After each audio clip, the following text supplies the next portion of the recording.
Hello students, welcome to concept classes. तो start करेंगे आज फिजिक्स का एक नया chapter which is human eye and the colourful world. तो आप जानते हो कि सीबीएसई ने इस चैप्टर का जो स्टार्टिंग वाला पोर्शन है वो अपने सिलेबस से डिलीट कर दिया है।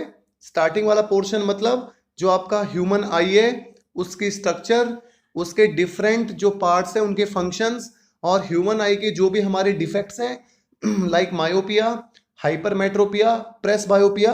तो ये वाला जो पोर्शन है ये सीबीएसई ने अपने सिलेबस से रिमूव कर दिया है फॉर दिस एकेडमिक ईयर, इसी साल के लिए कोविड-19 की वजह से। ठीक है, तो हम सबसे पहले स्टडी करेंगे इस चैप्टर में प्रिज्म के बारे में कि हमारा प्रिज्म क्या होता है और कैसे लाइट का रिफ्रैक्शन होता है प्रिज्म के थ्रू, और फिर हम यहाँ पे डिस्पर्जन की स्टडी करेंगे। तो चलिए वीडियो को शुरू करते हैं और सबसे पहले देखते हैं प्रिज्म होता क्या है। तो आप देख सकते हो प्रिज्म क्या होता है। A triangular prism is a homogeneous transparent refracting medium. तो आपका जो प्रिज्म होता है ये बेसिकली एक ट्रांसपेरेंट रिफ्रैक्टिंग मीडियम होता है। रिफ्रैक्टिंग मीडियम मतलब एक ऐसा मीडियम जो लाइट को रिफ्रैक्ट कर देता है। जब भी लाइट इस प्रिज्म के अंदर एंटर करेगी तो लाइट का यहाँ पे रिफ्रैक्शन होगा, और ये हमारा ट्रांसपेरेंट होता है दिखने में और होमोजीनियस होता है। होमोजीनियस का मतलब क्या होता है कि जो प्रिज्म होता है उसकी जो कंपोजिशन होती है वो यूनिफॉर्म होती है, एक जैसी कंपोजिशन होती है। ठीक है, और bound by two non parallel refracting surfaces. तो आप डायग्राम में देख सकते हो, ये यहाँ पे हमारे पास प्रिज्म की एक पिक्चर है और हमारे इस प्रिज्म में क्या होता है, दो नॉन पैरेलल रिफ्रैक्टिंग सरफेस होते हैं। तो आप देख सकते हो ए बी ई डी हमारा पहला नॉन रिफ्रैक्टिंग हमारा जो नॉन पैरेलल रिफ्रैक्टिंग सरफेस है, और ए सी एफ डी, और ये जो आपका ए सी एफ डी है ये आपका दूसरा नॉन पैरेलल रिफ्रैक्टिंग सरफेस है। देखिए नॉन पैरेलल का मतलब क्या होता है, ये जो दोनों फेसेस हैं ये एक दूसरे के पैरेलल नहीं है, ये दोनों फेसेस इंक्लाइंड है किसी एंगल पे। आप देख सकते हो ये जो आपका एंगल ए है, this angle A is the angle between these two non parallel faces. ये जो हमारे प्रिज्म के दो नॉन पैरेलल फेसेस हैं, इन दोनों फेसेस के जो बीच में एंगल बन रहा है वो आपका एंगल ए बन रहा है, which is called angle of the prism. इसी को हम प्रिज्म का एंगल बोलते हैं। तो आपके प्रिज्म में देखिए टोटल 5 फेसेस होते हैं, यहाँ पे टोटल 5 सरफेस होते हैं, और वो 5 फेसेस कौन कौन से होते हैं, ये जो आपके दो रिफ्रैक्टिंग सरफेस है आप देख सकते हो यहाँ पे इन्होंने मेंशन भी कर रखा है रिफ्रैक्टिंग सरफेस। तो ए सी एफ डी और ए बी ई डी, तो मैं आपको दिखा देता हूं यहाँ पे। एक तो ये आपका हो गया ये वाला जो सरफेस है, और एक आपका ये वाला जो सरफेस है। तो ये जो हमारे दो सरफेस है ये हमारे रिफ्रैक्टिंग सरफेस है। जब भी प्रिज्म पे लाइट फॉल करेगी तो वो इन्हीं सरफेस के थ्रू लाइट का रिफ्रैक्शन होगा। ठीक है, और टोटल हमारा जो प्रिज्म होता है, इस प्रिज्म में हमारे पास दो तो ट्रायंगुलर सरफेस होते हैं और तीन हमारे पास रेक्टेंगुलर सरफेस होते हैं। आप देख सकते हो ए डी सी एफ, तो ये जो आपका ए डी सी एफ वाला पोर्शन है ये आपका रेक्टेंगुलर शेप का है। इसी तरीके से ए बी ई डी ये वाला जो पोर्शन है ये आपका रेक्टेंगुलर शेप का है, और आपका जो बेस है बी सी एफ ई ये भी आपका रेक्टेंगुलर शेप का है। तो जो प्रिज्म होता है बेसिकली उसमें तीन तो आपके रेक्टेंगुलर शेप के सरफेस होते हैं और दो आपके ट्राइंगुलर शेप के यहाँ पे सरफेस होते हैं। तो टोटल प्रिज्म में 5 फेसेस होते हैं। तो तीन रेक्टेंगुलर फेसेस होते हैं और दो आपके ट्रायंगुलर फेसेस होते हैं। और सबसे इंपॉर्टेंट क्या होता है, जो प्रिज्म होता है वो हमारा एक रिफ्रैक्टिंग मीडियम होता है, मतलब लाइट का यहाँ पे रिफ्रैक्शन होगा। और ये किसका बना होता है, बेसिकली ये ग्लास का बना होता है, कांच का बना होता है। समझ आया। और आपको पता है जो ग्लास होता है वो एक हमारा रिफ्रैक्टिंग मीडियम होता है, क्योंकि जो लेंसेज होते हैं वो भी हमारे ग्लास के बने होते हैं। अब आप देख सकते हो इसके रिफ्रैक्टिंग सरफेस कौन कौन से हैं, ए सी एफ डी और ए बी ई डी, ये यहाँ पे दो रिफ्रैक्टिंग सरफेस है विच आर नॉन पैरेलल, जो नॉन पैरेलल है, और इन दोनों सरफेसेस के बीच में एक एंगल है। ये दोनों सरफेसेस एक एंगल पे इंक्लाइंड है, वो हमारा एंगल क्या है, angle A, which is called angle of the prism. और ये जो एडी है आपकी, ये एडी हमारी क्या है, रिफ्रैक्टिंग एज है। जो दो रिफ्रैक्टिंग सरफेस है वो जिस एज से जुड़े हुए हैं वो हमारी रिफ्रैक्टिंग एज है। अब आप देखिए ये जो आपको इसका सबसे फ्रंट वाला ट्रायंगुलर पोर्शन दिख रहा है, this front triangular portion which is ABC, इसी को हम क्या बोलते हैं, इस प्रिज्म का प्रिंसिपल सेक्शन बोलते हैं। ठीक है, अब जब भी पेपर में या फिर जब भी आपको रे डायग्राम बनाना होगा प्रिज्म का, तो रे डायग्राम जब आप बनाओगे तो आपको कंप्लीट प्रिज्म नहीं बनाना, आपको ओनली प्रिज्म का जो प्रिंसिपल सेक्शन है वो ड्रॉ करना है और उसी में आपको पूरा रे डायग्राम शो करना है। तो प्रिज्म का प्रिंसिपल सेक्शन कौन सा है? ये जो आपको दिख रहा है ABC, ABC is the principal section of the prism. चलिए मैं आपको दिखा देता हूं। ये आपका प्रिज्म हो गया, ठीक है, आपको यहाँ पे ढंग से दिख रहा होगा। ये इसके दो रिफ्रैक्टिंग सरफेस हो गए। This is the first refracting surface, ये पहला रिफ्रैक्टिंग सरफेस है और ये एक और रिफ्रैक्टिंग सरफेस है, ठीक है। तो ये दो हमारे यहाँ पे रिफ्रैक्टिंग सरफेस होते हैं। उसके बाद देखिए, अब हम देखेंगे यहाँ पे कि हमारा रे डायग्राम कैसे होता है, कैसे लाइट का रिफ्रैक्शन होता है प्रिज्म के थ्रू। और अभी मैंने आपको बताया था, जब भी हम प्रिज्म में रे डायग्राम बनाएंगे तब हम प्रिज्म का कौन सा सेक्शन लेंगे? प्रिंसिपल सेक्शन को कंसीडर करेंगे। So this is the principal section of the prism. तो ये हमारा प्रिज्म का प्रिंसिपल सेक्शन है। अब आप इसमें देख सकते हो PQE is the incident ray. तो ये जो आपकी PQE है ये आपकी इंसिडेंट रे है। इंसिडेंट रे मतलब जो रे हमारी प्रिज्म पे फॉल कर रही है। EF इज द रिफ्रैक्टेड रे, और EF हमारी कौन सी रे है? EF इज द रिफ्रैक्टेड रे। FRS इज द इमर्जेंट रे, और ये जो आपकी FRS है ये कौन सी रे है? इमर्जेंट रे। इमर्जेंट का मतलब जो बाहर निकल रही है आफ्टर रिफ्रैक्शन। प्रिज्म में रिफ्रैक्शन होने के बाद जो लाइट बाहर आ रही है दैट इज कॉल्ड इमर्जेंट रे, जो इमर्ज हो रही है, जो बाहर निकल रही है। Angle I is the incidence angle. ये जो आपका एंगल I है ये इंसिडेंस एंगल है। Angle R1 and R2 angle of refraction है।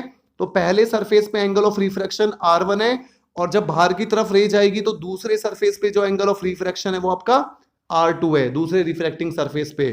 Angle E is the angle of emergent. ये आपका जो एंगल E है ये एंगल ऑफ इमर्जेंट है। और एक चीज आपको हमेशा ध्यान रखनी है, जब भी हम एंगल ड्रॉ करते हैं तो नॉर्मल के साथ ड्रॉ करते हैं। Every angle is measured with respect to normal. चाहे आप एंगल I बना रहे हो, चाहे आप एंगल R बना रहे हो, चाहे एंगल E बना रहे हो, हमेशा नॉर्मल के साथ होगा। And angle D is the angle of deviation, और ये जो आपका एंगल D है इसका नाम हमने क्या रख दिया? Angle of deviation. तो चलिए मैं यहाँ पे आपको प्रिंसिपल सेक्शन में लाइट का रिफ्लेक्शन कैसे होता है वो पूरा एक बार समझा देता हूं। देखिए ये मेरे पास एक प्रिज्म है। सो ये मेरा प्रिज्म हो गया जिसका मैंने यहाँ पे प्रिंसिपल सेक्शन ले लिया। आप सभी को पता है, मैंने आपको अभी बताया था, in order to draw the ray diagram हम ओनली प्रिंसिपल सेक्शन को ड्रॉ करेंगे। तो प्रिज्म का प्रिंसिपल सेक्शन क्या हो गया हमारा? ABC। तो ABC is the principal section of prism. अब देखिए प्रिज्म के बाहर हमारा कौन सा मीडियम है? प्रिज्म के बाहर हमारा एयर मीडियम है, ठीक है। और प्रिज्म किसका बना हुआ है? हमारा ग्लास का बना हुआ है। So prism is made up of glass. Air कैसा मीडियम होता है? एयर हमारा रेयरर मीडियम होता है। ये सारी चीजें मैं आपको पढ़ा चुका हूं। रिफ्रैक्शन क्या होता है, लाइट की बेंडिंग कैसे होती है, रेयरर मीडियम डेंसर मीडियम क्या होता है, सारी चीजें मैं आपको पढ़ा चुका हूं रिफ्रैक्शन ऑफ लाइट में, ठीक है। ग्लास हमारा कैसा मीडियम होता है? ग्लास हमारा डेंसर मीडियम होता है। तो देखिए अब सबसे पहले हम देखते हैं, तो एक हमारी रे ऑफ लाइट आई यहाँ पे, हमारी यहाँ पे इंसिडेंट हुई। तो इंसिडेंट होने के बाद हम क्या करेंगे? यहाँ पे नॉर्मल ड्रॉ कर देंगे। तो देखिए ये मैंने यहाँ पे नॉर्मल ड्रॉ कर दिया, नॉर्मल टू द सरफेस। तो लाइट यहाँ पे कहाँ से कहाँ जा रही है? लाइट यहाँ पे रेयरर मीडियम से डेंसर मीडियम में जा रही है। So when light travels from rarer medium to denser medium it bends towards the normal. तो यहाँ पे लाइट किसकी तरफ बेंड हो जाएगी? यहाँ पे जो लाइट है वो नॉर्मल की तरफ बेंड हो जाएगी, ठीक है। अब नॉर्मल के बीच में और एंगल ऑफ इंसिडेंस के बीच में जो एंगल होता है, इंसिडेंट रे के बीच में जो एंगल होता है वो एंगल ऑफ इंसिडेंस होता है। तो यहाँ पे ये हमारा एंगल ऑफ इंसिडेंट हो गया। और ये जो हमारा नॉर्मल और रिफ्रैक्टेड रे के बीच में एंगल बनता है ये हमारा एंगल ऑफ रिफ्रैक्शन होता है, विच इज एंगल R1। अब ये रे ऑफ लाइट दूसरे सरफेस पे जाएगी। अब देखिए अब ग्लास के अंदर क्या है? Denser medium. बाहर कैसा मीडियम है? एयर है, विच इज रेयरर मीडियम। तो जब लाइट डेंसर टू रेयरर जाती है तो वो नॉर्मल से अवे चले जाती है। तो इस केस में जो हमारी लाइट होगी वो नॉर्मल से क्या चली जाएगी? अवे चली जाएगी। तो देखिए नॉर्मल से यहाँ पे दूर चली गई, ठीक है। तो यहाँ पे हमारी लाइट नॉर्मल से दूर चली गई। अब नॉर्मल और इसके बीच का जो आपका एंगल बनेगा, ये वाला जो एंगल है, this is angle of emergent. तो इसी को हम क्या बोलते हैं? Angle of emergent. जिस एंगल से हमारी जो लाइट है वो बाहर निकल रही है, ठीक है। और इस सरफेस पे जो रिफ्रैक्शन हो रहा है ये वाला जो आपका एंगल होगा, मैं आपको बता देता हूं। तो देखिए यहां से इंसिडेंस रे, ये हमारी रिफ्रैक्टेड रे, और ये हमारा यहाँ पे नॉर्मल हो गया। और ये जो आपका एंगल बनेगा यहाँ पे, दिस इज एंगल R2। तो ये आपका यहाँ पे एंगल R2 होगा। सो this is angle R1, this is angle R2। तो नॉर्मल के साथ जब भी ध्यान रखना, जब भी आप एंगल बनाओगे, चाहे इंसिडेंस एंगल हो, चाहे रिफ्रैक्टेड एंगल हो, चाहे इमर्जेंट एंगल हो, the angles are always made with normal. Angle हमेशा नॉर्मल के साथ बनेगा। आई थिंक आपको क्लियर हो गया होगा। चलिए एक बार मैं आपको ढंग से बता देता हूँ, थोड़ा पेन को मैं यहाँ पे पतला ले लेता हूँ। ये जो आपका एंगल है दिस इज एंगल R2, तो ये आपका एंगल यहाँ पे क्या होगा, एंगल R2 होगा आपका, और ये वाला एंगल आपका R1 है, ठीक है, और ये एंगल E है। अब देखिए ये लाइट का ओरिजिनल पाथ है, जब मैं इसको आगे बढ़ाऊंगा और इसको मैं पीछे की तरफ बढ़ाऊंगा तो यहाँ पे जो एंगल बनेगा, ये वाला जो एंगल है, इसी को हम एंगल ऑफ डेविएशन बोलते हैं। तो ये यहाँ पे मेरा एंगल D बन गया, ये वाला जो एंगल है, ठीक है, इंसिडेंस डायरेक्शन में, और इमरजेंट को मैं पीछे बढ़ाऊंगा, ये जो एंगल बन रहा है this is called angle of deviation. I think आपको क्लियर हो गया होगा, ठीक है, कौन से एंगल की बात कर रहा हूं मैं, ये देखिए। तो अगर आप इसको आगे बढ़ाते हो, इंसिडेंस को आगे बढ़ाते हो और इमरजेंट को पीछे बढ़ाते हो, तो ये जो एंगल बन रहा है आपका this angle, this is called angle of deviation. तो ये आपका यहाँ पे एंगल ऑफ डेविएशन होता है। तो ये सारी टर्म्स थी, ठीक है, ये आपकी इंसिडेंट रे, ये आपकी रिफ्रैक्टेड रे, ये आपकी इमरजेंट रे, ये आपका नॉर्मल के साथ एंगल ऑफ इंसिडेंस बन रहा है, ये आपका नॉर्मल के साथ एंगल ऑफ रिफ्रैक्शन बन रहा है, ये आपका नॉर्मल के साथ एंगल ऑफ रिफ्रैक्शन R2 बन रहा है, ये आपका नॉर्मल के साथ एंगल ऑफ इंसिडेंस बन रहा है, और ये यहाँ पे एंगल ऑफ डेविएशन बन रहा है। तो यही डायग्राम मैंने आपको एक्सप्लेन किया था इस जगह पे। You can see, so PQE is the incident ray, EF is the refracted रे, and FRS is the emergent ray, ठीक है। ये जो आपका एंगल R1 बन रहा है दिस इज रिफ्रैक्टेड एंगल, पहले रिफ्रैक्टिंग सरफेस पे, एंगल R2 आपका सेकंड रिफ्रैक्टिंग एंगल है सेकंड सरफेस पे। नॉर्मल के साथ जो इंसिडेंट रे एंगल बनाती है एंगल ऑफ इंसिडेंस, नॉर्मल के साथ जो रिफ्रैक्टेड रे एंगल बनाती है एंगल ऑफ रिफ्रैक्शन, नॉर्मल के साथ जो रिफ्रैक्टेड रे एंगल बनाती है एंगल ऑफ रिफ्रैक्शन, और नॉर्मल के साथ जो इमरजेंट रे, बाहर निकलने वाली रे जो एंगल बनाती है नॉर्मल के साथ, इमरजेंट एंगल। इंसिडेंट को हमने आगे बढ़ाया, इमरजेंट को पीछे बढ़ाया, तो ये जो एंगल बन रहा है that is called angle of deviation. Angle of deviation हमें क्या बताता है कि जो रे ऑफ लाइट है वो after passing through the prism, prism में से पास होने के बाद वो कितना डेविएट हुई है हमारे बेस की तरफ। आप देख सकते हो ये मेरा प्रिज्म का बेस है, तो ये हमारी जो इमरजेंट रे है ये टुवर्ड्स द बेस हमारी यहाँ पे डेविएट हुई है, बेस की डायरेक्शन में, बेस की तरफ डेविएट हुई है। सो कितना डेविएट हुई है, what is the angle of deviation, ये हमारा यहाँ पे एंगल D बताता है, ठीक है। अगर ये आपकी लाइट सीधी आती है और बिल्कुल सीधी निकल जाती तो कोई डेविएशन नहीं होता। जैसे ये मेरी लाइट इंसिडेंट हुई और ऐसे ही निकल गई, कोई डेविएशन नहीं हुआ। लेकिन यहाँ पे हुआ क्या है, लाइट आपकी ऐसे आई, ऐसे यहाँ पे रिफ्रैक्ट हुई और फाइनली ऐसे निकल गई। तो देखिए ओरिजिनल रास्ता ये था, फाइनल रास्ता ये है, तो ये एंगल बन गया यहाँ पे। This is called angle of deviation. It tells us how much is the deviation produced in the emergent ray. समझ आया? तो चलिए आगे बढ़ते हैं अब। उसके बाद देखिए अगला टॉपिक डिस्कस करेंगे डिस्पर्शन ऑफ लाइट। लाइट का डिस्पर्शन क्या होता है, तो देखिए the splitting of white light into its component colours on passing through a dispersive medium that is the glass prism is called dispersion of light.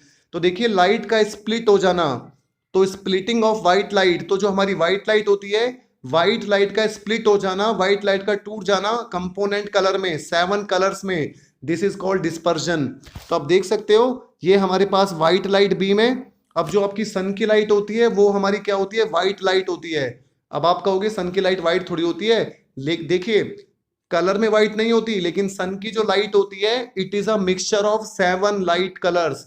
तो जो हमारी सन की लाइट होती है वो हमारा मिक्सचर होता है 7 कलर्स का, तो इसीलिए सन की लाइट को हम व्हाइट लाइट बोलते हैं। सन की जो लाइट होती है वो पॉलीक्रोमेटिक लाइट होती है, because it consist of 7 colour, उसमें 7 कलर का मिक्सचर होता है। और हमें एक ऐसा इंस्ट्रूमेंट चाहिए, हमें एक ऐसी डिवाइस चाहिए जो उन 7 कलर को स्प्लिट कर दे, और वो काम हमारा कौन करता है, प्रिज्म करता है। और इसी फेनोमिना को, जिसमें हमारी जो व्हाइट लाइट होती है, सन वाली जो लाइट होती है, वो 7 कलर में स्प्लिट हो जाती है, 7 कलर में टूट जाती है after passing through a dispersive medium, किसी डिस्पर्सिव मीडियम में से पास होने के बाद। डिस्पर्सिव मीडियम जैसे हमारा ग्लास हो गया या प्रिज्म हो गया, तो जब हमारी व्हाइट लाइट प्रिज्म में से पास होती है वो 7 कलर्स में टूट जाती है, और इसी splitting of white light into 7 colours के फेनोमिना को हम क्या बोलते हैं, डिस्पर्जन बोलते हैं। आप डायग्राम देख सकते हो, ये मेरे पास व्हाइट लाइट की कोई बीम है, जैसे ये हमारे प्रिज्म में एंटर करी, ठीक है, लाइट का रिफ्रैक्शन होगा, और यहाँ पे फाइनली जब लाइट निकली तो 7 कलर्स में स्प्लिट हो गई। तो जब हमारी व्हाइट लाइट प्रिज्म में से पास होती है तो 7 कलर में टूट जाती है, ठीक है। 7 कलर में जो सबसे नीचे वाला कलर होता है वो वायलेट होता है, वायलेट के बाद इंडिगो होता है, फिर ब्लू, फिर ग्रीन, फिर येलो, फिर हमारा ऑरेंज और फिर रेड। तो इस तरीके से हमारा यहाँ पे एक स्पेक्ट्रम बन जाता है। स्पेक्ट्रम मतलब, स्पेक्ट्रम का मतलब होता है बैंड ऑफ कलर, कलर का एक बैंड बन गया यहाँ पे, आप देख सकते हो ना, बैंड बन गया। कैसे? पहले वॉयलेट कलर है, तो देखिए यहाँ जो आपका पैटर्न बनता है वो बनता है आपका विबग्योर। तो मैं यहाँ पे लिख देता हूँ विबग्योर। ये 7 कलर्स होते हैं हमारे पास विबग्योर। अब इस विबग्योर में आप देख सकते हो V for violet, I for indigo, B for blue, G for green, Y for yellow, O for orange and R for red. तो ये हमारे 7 कलर स्प्लिट हो जाते हैं प्रिज्म में से पास होने के बाद। और इन्हीं 7 कलर का जो बैंड हमें दिखाई देता है इसी को हम क्या बोलते हैं? स्पेक्ट्रम बोलते हैं। ठीक है, तो डिस्पर्जन क्या होता है लाइट का? Dispersion of light is the splitting of white light into 7 colors after passing through prism, या किसी भी डिस्पर्सिव मीडियम में से पास होने के बाद। समझ आया? ठीक है, तो यहाँ पे एक स्पेक्ट्रम बन चुका है आपका 7 कलर्स का। और सबसे नीचे कौन सा कलर होता है? वायलेट होता है। सबसे ऊपर कौन सा होता है आपका? रेड होता है। इसी तरीके से आप रेनबो देखते हो, rainbow is a natural spectrum formed in the sky after shower और रेन। तो बारिश के बाद कई बार आप देखते हो रेनबो बन जाता है, तो रेनबो भी हमारा एक स्पेक्ट्रम होता है, वहां भी 7 कलर्स होते हैं, वहां भी डिस्पर्जन होता है, और भी चीजें होती हैं, रेनबो को बाद में डिस्कस करेंगे। तो आई थिंक आपको क्लियर हो गया होगा डिस्पर्शन ऑफ लाइट में। ठीक है, एक चीज और जो मैं आपको अभी बता रहा था, सन की जो लाइट होती है वो हमारी व्हाइट लाइट होती है। ठीक है, सन की light white light in the sense, white light का मतलब वो लाइट जिसमें 7 कलर्स का मिक्सचर होता है, जिसमें 7 कलर की लाइट होती है। लेकिन हमें उन लाइट को स्प्लिट करना है। वो स्प्लिट कैसे होगी? जब हम उसे किसी रिफ्रैक्टिंग मीडियम में से पास कराएंगे तो हमारे हर कलर डेविएट हो जाएंगे। ठीक है, उसके बाद देखिए the glass prism split colours of white light but does not produce any colour by itself. तो हमारा जो ग्लास प्रिज्म है वो ओनली क्या कर रहा है? व्हाइट लाइट को स्प्लिट कर रहा है, लेकिन खुद कोई कलर नहीं बना रहा है। एक और आपको चीज समझनी है, आप सोच रहे होगे कि व्हाइट लाइट जैसे प्रिज्म में से पास हुई तो 7 कलर्स आ गए, तो वो जो 7 कलर है वो हमारे प्रिज्म ने यहाँ पे क्रिएट नहीं किए, प्रिज्म ने कोई कलर प्रोड्यूस नहीं किया। बस प्रिज्म ने क्या काम करा है? व्हाइट लाइट में जो 7 कलर का मिक्सचर था, उन मिक्सचर में से हर कलर को अलग अलग कर दिया। That is what a glass prism do. ठीक है, तो आप देख सकते हो ये हमारा प्रिज्म है। और अब ये पता कैसे चला कि ग्लास प्रिज्म ने कोई कलर खुद नहीं बनाया? हमने क्या काम करा, यहाँ पे 2 प्रिज्म ले लिए। फर्स्ट प्रिज्म में से हमने व्हाइट लाइट पास कराई। आप देख सकते हो यहाँ पे मेरे पास एक स्लिट है S1, ये कार्डबोर्ड की एक स्लिट है, मतलब आपने कार्डबोर्ड लिया, कार्डबोर्ड के बीच में आपने होल कर दिया, एक छेद कर दिया, उसमें से आपने व्हाइट लाइट को पास किया ताकि आपके एक नैरो बीम आपको मिल जाए, पतली सी बीम मिल जाए ताकि लाइट फैले नहीं। और वो लाइट प्रिज्म में से पास हुई and after passing through the prism that light gets splitted into 7 colour. वो लाइट 7 कलर में टूट गई। यहाँ पे हमने दिखा रखा है एक तो वायलेट कलर, एक येलो और एक रेड, तो 7 कलर में टूट जाती है, लेकिन यहाँ पे हमने ओनली 3 कलर दिखा रखे हैं फॉर अवर कन्वीनियंस। ठीक है, फिर हमने क्या काम करा, ये जो हमारे 7 कलर्स हैं, इन 7 कलर में से कोई भी एक कलर को हमने आगे एक दूसरे प्रिज्म में से पास करा दिया। फॉर एग्जांपल हमने यहाँ पे जो येलो कलर था उसको एक अगले प्रिज्म में से पास करा दिया, और हमने क्या देखा, हमने क्या नोटिस किया कि वो जो येलो कलर है जो दूसरे प्रिज्म में से पास हुआ है उसका कोई स्प्लिटिंग नहीं हुई, उसमें कोई कलर स्प्लिट नहीं हुआ, हमें येलो कलर ही स्क्रीन पे ऑब्टेन्ड हुआ। ऐसा क्यों हुआ? क्योंकि जो येलो कलर है उसमें ओनली सिंगल कलर है, वो एक ही वेवलेंथ है वहां पे, येलो ओनली। ठीक है, वो मोनोक्रोमेटिक है। देखिए मैं एक वर्ड यूज कर रहा हूं यहाँ पे, हमारा जो ये येलो कलर है ये मोनोक्रोमेटिक है। मोनोक्रोमेटिक मतलब यहाँ पे एक सिंगल फ्रीक्वेंसी है, सिंगल वेवलेंथ है। सिंगल वेवलेंथ मतलब येलो जो कलर होता है उसमें मिक्सचर नहीं होता कलर्स का, वो ओनली एक सिंगल कलर होता है, वो एक सिंगल वेवलेंथ होती है। वेवलेंथ वगैरह भी मैं आगे डिस्कस करूंगा, ये जो मैं टर्म यूज कर रहा हूं यहाँ पे बिल्कुल कंफ्यूज नहीं होना है, सारी चीजें आपकी क्लियर होंगी। अभी के लिए आप इतना समझो कि जब हमने व्हाइट लाइट को प्रिज्म से पास कराया तो 7 कलर में टूट गई। अब उन 7 कलर में से अगर मैं किसी एक कलर को अगले प्रिज्म में से पास कराता हूं तो यहां पे कोई स्प्लिटिंग देखने को नहीं मिलेगी, क्योंकि यहां पे मैंने कोई एक पर्टिकुलर कलर को पास कराया है, और वो कलर जो है वो एक ही तो कलर का है, तो वो स्प्लिट होगा ही नहीं। और क्योंकि यहाँ पे प्रिज्म कोई कलर खुद प्रोड्यूस नहीं कर रहा, वो तो लाइट को ही स्प्लिट करके दिखा रहा है। और अगर मैं येलो लाइट को पास कराऊंगा ओनली प्रिज्म में से तो वहां पे मुझे ओनली येलो लाइट ऑब्टेन्ड होगी स्क्रीन पे, कोई कलर ऑब्टेन्ड नहीं होगा। इसका मतलब prism does not produce any light by itself, it only splits the white light into its constituent colour, into its component colour. तो आई थिंक आपको clear हो गया होगा। चलिए अगला टॉपिक देखते हैं, recombination of the spectrum of white light. तो व्हाइट लाइट के स्पेक्ट्रम को हम कैसे रिकम्बाइन कर सकते हैं, मतलब कैसे हम लाइट को स्प्लिट करके वापस व्हाइट लाइट जनरेट कर सकते हैं। तो यहां भी हमें एक अरेंजमेंट चाहिए। हमारे पास 2 प्रिज्म है, फर्स्ट प्रिज्म हमारा एज इट इज रखा है जैसा हम नॉर्मली रखते हैं उसको उसकी पोजीशन में। तो यहां से व्हाइट लाइट, हमारे पास एक व्हाइट लाइट की बीम है, कार्डबोर्ड लिया, कार्डबोर्ड में एक छोटा सा होल किया, उस व्हाइट लाइट को वहां से पास कराया और फिर वो व्हाइट लाइट हमारी प्रिज्म पे फॉल हुई और क्या होगा, due to dispersion of white light 7 colour में टूट जाएगी। हमने क्या काम करा, एक दूसरा प्रिज्म लिया और उस प्रिज्म को हमने इन्वर्टेड पोजीशन पे रख दिया। किस पोजीशन पे रख दिया, हमने उस सेकंड वाले प्रिज्म को इन्वर्टेड पोजीशन पे रख दिया with respect to first prism. तो आप देख सकते हो फर्स्ट प्रिज्म के रिस्पेक्ट में जो सेकंड प्रिज्म है वो हमने इन्वर्टेड रख दिया, उल्टा करके रख दिया। और फिर हमने क्या काम करा, जो स्पेक्ट्रम हमें फर्स्ट प्रिज्म से मिला हमने उसी लाइट को, उन 7 कलर्स को किससे पास किया, सेकंड वाले प्रिज्म से पास किया। और फिर हमें स्क्रीन पे क्या देखने को मिला, हमें स्क्रीन पे वापस हमारी जो व्हाइट लाइट थी, जो ओरिजिनल लाइट थी स्टार्टिंग वाली, हमें वो ही यहाँ पे दोबारा रिकम्बाइन होके वही मिल गई। ठीक है, तो यहाँ पे हमने क्या काम किया है, यहाँ पे हमने रिकम्बाइन कर दिया अपने स्पेक्ट्रम को। 2 प्रिज्म लिए, सेकंड वाला जो प्रिज्म है वो इन्वर्टेड है, उल्टा रखा हुआ है। तो फर्स्ट प्रिज्म जितना रिफ्लेक्ट कर रहा है सेकंड उसको उतना ही कंबाइन कर रहा है, तो हमें ओरिजिनल यहाँ पे व्हाइट कलर मिल गया। तो आई थिंक आपको प्रिज्म का कंसेप्ट क्लियर हो गया होगा। प्रिज्म क्या होता है एक बार मैं जल्दी से रिवाइज करा देता हूं। हमने आज क्या क्या पढ़ा है, हमने सबसे पहले स्टडी किया प्रिज्म की। तो प्रिज्म आप देख सकते हो, प्रिज्म क्या होता है, प्रिज्म बेसिकली एक रिफ्रैक्टिंग मीडियम होता है जो लाइट को रिफ्रैक्ट करता है। इसके 2 रिफ्रैक्टिंग सरफेस होते हैं विच आर नॉन पैरेलल, जहां से लाइट रिफ्रैक्ट होती है। और जब भी हम रे डायग्राम बनाते हैं तो हम हमेशा इस प्रिज्म का प्रिंसिपल सेक्शन ड्रॉ करते हैं विच इज एबीसी। तो यहाँ पे आप देख सकते हो ये जो आपका एबीसी है ये हमारा इस प्रिज्म का प्रिंसिपल सेक्शन है और इसी में हम रे ऑफ लाइट को दिखाते हैं।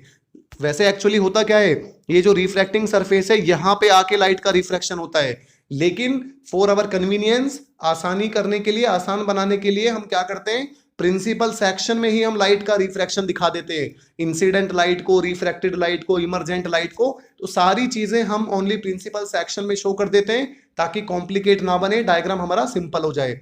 ठीक है, और ये दोनों रिफ्रैक्टिंग सरफेस के बीच में एक एंगल होता है, both the refracting surface are inclined to an angle which is called angle of prism, that is angle A।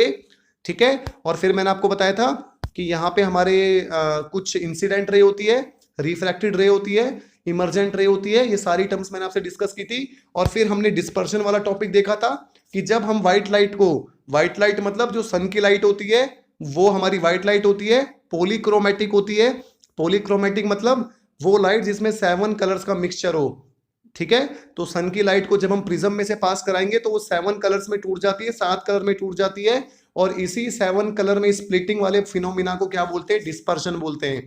The splitting of white light into its 7 component colour after passing through a prism is called dispersion of light. फिर हमने देखा था कि जो glass prism होता है वो किसी लाइट को खुद प्रोड्यूस नहीं करता, वो ओनली क्या करता है, लाइट को स्प्लिट करता है। और फिर हमने रिकॉम्बिनेशन देखा था उन स्पेक्ट्रम का, रिकम्बाइन करके हम दोबारा अपनी व्हाइट लाइट को यहाँ पे प्रोड्यूस कर सकते हैं। तो ये सारा एक ओवरव्यू था हमारा प्रिज्म के बारे में। नेक्स्ट वीडियो में मैं आपसे डिस्कस करूंगा कि what is the cause of refraction, dispersion का कारण क्या है, क्यों यहाँ पे 7 कलर टूट रहे हैं, ऐसा क्या हो रहा है कि जो हमारी व्हाइट लाइट थी, जो सन की लाइट थी, वो प्रिज्म से पास होने के बाद 7 कलर में टूट गई, प्रिज्म ने ऐसा क्या काम कर दिया।